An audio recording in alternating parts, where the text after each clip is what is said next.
Alright, let's dive into something that's been making waves in the pageant world. Jihan Dimack being crowned Miss Grand Tanzania 2026. But before we get into the details, let me ask you this. What does it really mean to win a national pageant like this? Is it just about the crown and the glory? Or is there something deeper at play? Personally, I think it's a mix of both, and Jihan's story is a perfect example of why. So Jihan Dimack, representing Mwanza, took home the title after a fierce competition.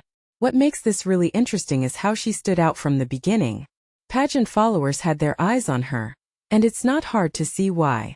In my opinion, winning a pageant isn't just about looks, it's about charisma, presence, and the ability to connect with people. Jihan clearly had that it factor, and it paid off big time. But here's a thought. What does it take to maintain that level of attention throughout the competition? It's not just about showing up, it's about consistently delivering, and that's no small feat. Now let's talk about the first runner-up, Prisca Lyimo from Arusha. She was a fan favorite, winning the fan vote challenge multiple times. What many people don't realize is that fan support can be a double-edged sword. Sure, it boosts your visibility, but it also puts a target on your back. Everyone's watching, and the pressure to perform is immense.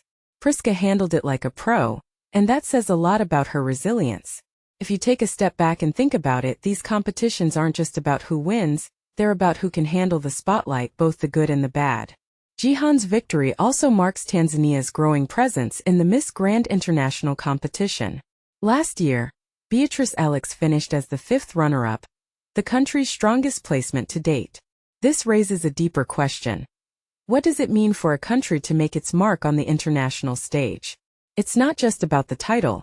It's about representation, cultural exchange, and breaking stereotypes. Tanzania is clearly on the rise, and Jihan has some big shoes to fill.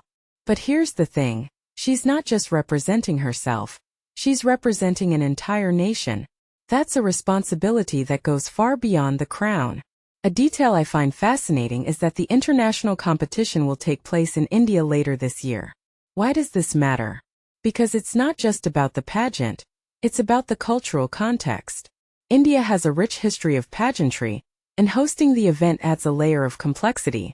Jihan will be stepping into a space where expectations are high, and the competition will be fierce.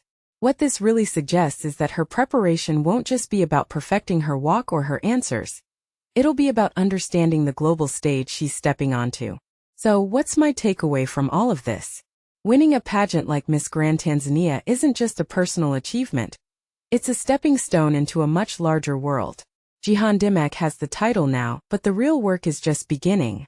Personally, I'm excited to see how she'll represent Tanzania on the international stage.